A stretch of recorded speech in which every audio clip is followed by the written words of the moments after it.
remember that sound? That's the sound of your ass after that spicy Indian takeaway you had last weekend. And remember that really awful shit you had from that? Yeah? Let's equate that to really bad DPS. You really don't want to be doing either. Both lead to a really miserable situation, which will eventually lead to you giving up and crying on the floor. So today, I'm going to teach you how to do big DPS, and that boom you heard earlier is now going to be the sound of your imps and not your ass. Let's get it. Oi oi my drillers, it's your geezer, Big Dotty Cow, And today, I'm going to give you a guide on the Implosive Potential Demonology Warlock. Wahey! Let's get it. So, without further ado, I am going to get right into the gearing side of this build. And we're going to talk about Soulbinds, Covenants, it's just Night Fae by the way, and of course the rotation. So, let's get into this build. I just want to give a quick heads up that I'd only ever use this build in Mythic Plus. Using it in Raid, there might be a niche scenario that I can't think of off the top of my head, but I'd stick to the Wilfred's build for raiding. So, for this guide, what I strongly recommend is, of course, with all Demonology builds, you want to be running the Haste Mastery combo. The only thing is, of course, your legendary Implosive Potential gives you haste per imp exploded. So, let's first talk about this legendary. Implosion grants 1% haste for 12 seconds for each imp imploded. When this damages at least 3 targets, you gain 5% haste per imp. That is a crazy high number. You could effectively be over bloodlusting yourself every single pack. Now you may also notice that I throw crit mastery on this legendary instead of haste mastery, and that is because you get so much haste that you're going to be going over the haste cap almost all the time. Now you might see a couple of my gems and enchants be more tailored towards haste here. That is only because I've been playing quite a few other builds. However, the way to go is just to be stacking up that crit and mastery. Also bear in mind that your mastery will increase the damage of your implosion. So do not ever underestimate the raw power of the mastery. Versatility is also very good, and it is just a flat damage increase. Now, what do I recommend going for this build in terms of trinkets? Of course, it's our wonderful combo of Soul-Letting Ruby and the Ooze. Yep, just a great combo altogether. The Ruby giving you insane crit, especially when you put it on low health targets, and the Ooze just a passive pet that will come out and deal a nutty amount of damage. Honestly, like, I've seen this coming 6th or 7th on my DPS charts, sometimes even like 4th or 5th, just from how much haste you get. Of course, haste applies to all your pets. Just remember that. This is going to scale great with all the haste you'll be doing. So, yeah, those are your trinket combos. Now, in regards to Unity, I really advise you crafting Unity on the helmet if Warlock is your main character. Of course, if you're tight on gold and you're playing multiple builds, then I'd really advise just crafting it on the feet. As on the feet, it's where it will go for, I think, both PvP, the destruction builds, and maybe a couple others. But as for our demonology builds, we're very comfortable for throwing Unity on the helmet every single time, as we won't be having any clashes with our 3 most important demonology builds. What does our Unity do? Each target affected by your soul rot increases your haste and critical strike chance by 5% for 8 seconds. So you want to get this out on a big pack.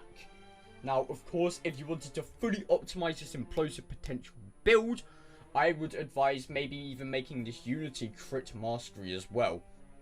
However, Haste Mastery is just overall better for all the builds in general. As you see, I've got a load of equipment sets that use this one legendary, which is why it sticks with the Haste Mastery.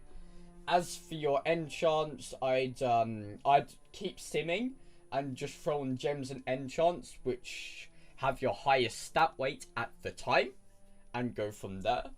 You of course want the highest stamina enchant for your cloak for more tyrant damage, as tyrant damage will still be your bread and butter for this build.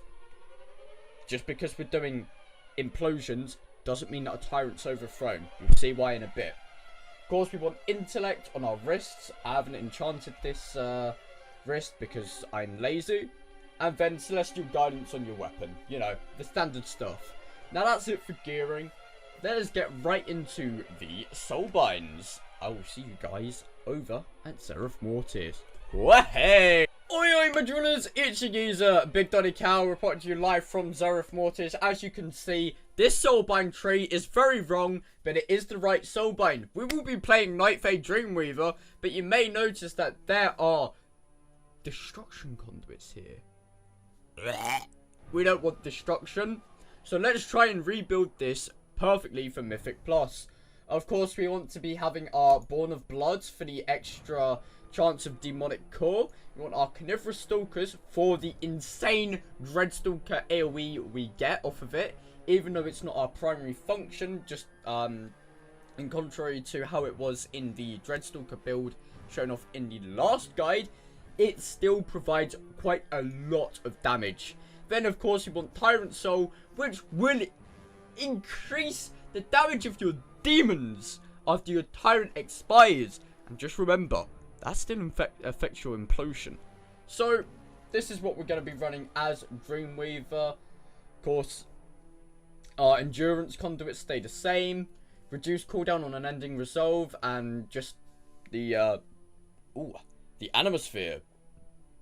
Very nice one. I wouldn't pass this one up. You could run Bloodstone, I guess, but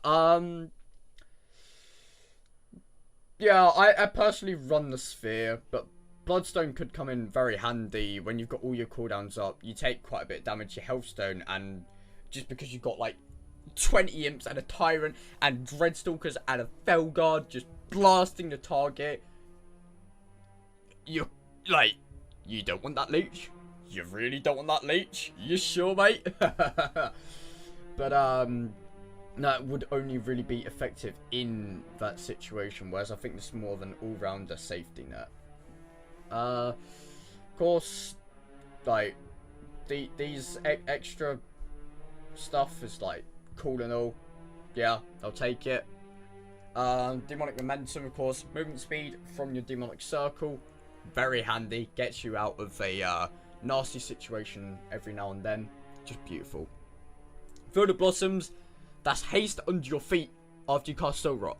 Bruh, this is what makes Dreamweaver the beautiful tea and biscuit combo as a Demonology Warlock. Oh, the haste is just nutty. The damage we pull off, beautiful. Would I recommend any other Covenants or Soulbinds for this build? Not really.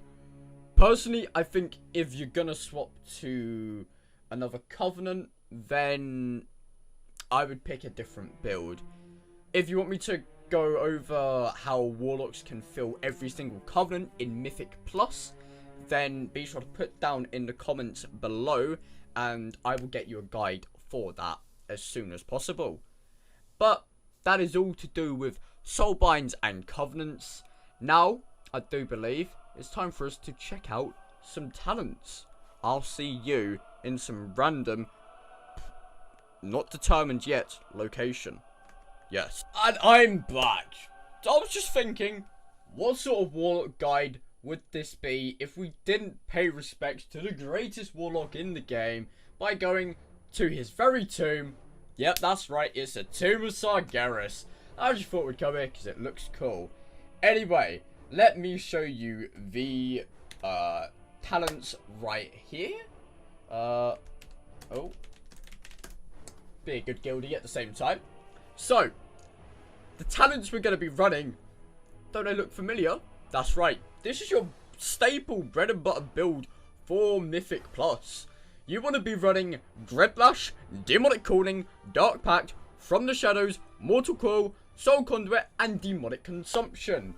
That is because this build will ultimately still be funneling into your Tyrant, whilst also trying to maximize the amount of imps you can get out, with Soul Conduit giving your Soul Shards back to give you more Hand of Gul'dan casts, and then also getting as much bonus AoE from your Dreadstalkers as possible, while having to put in as little effort into that bonus AoE damage as possible. Because you really want to be maximizing how many imps you can get out onto the battlefield while maintaining that haste bonus, and then getting that haste bonus to align perfectly with your demonic tyrant. And I'll show you that right now as I go and demonstrate you the raw power of the Implosive Potential. Alright, my drillers, back at it again. Here I'm just going to show you the sort of burst we're doing in a 3 target situation. I've tested it. Hitting on this training dummy will give us the minimum of 3 targets we need for the extra haste buff. So let's go and give it a go. So in Mythic Plus we'll just be opening with Shadow Bolts. And let's get our Hand of Gul'dan out. Get our Dreadstalkers. Keep using our Hands of Gul'dan. Okay, this is pretty nice. Trinket Racial, Summon the Tyrant. Soul Rot, then we implode. My pets are on passive. And boom. We'll be doing insane damage. As you can see, just to the left of me, the Tyrant is attacking really quickly. Yeah.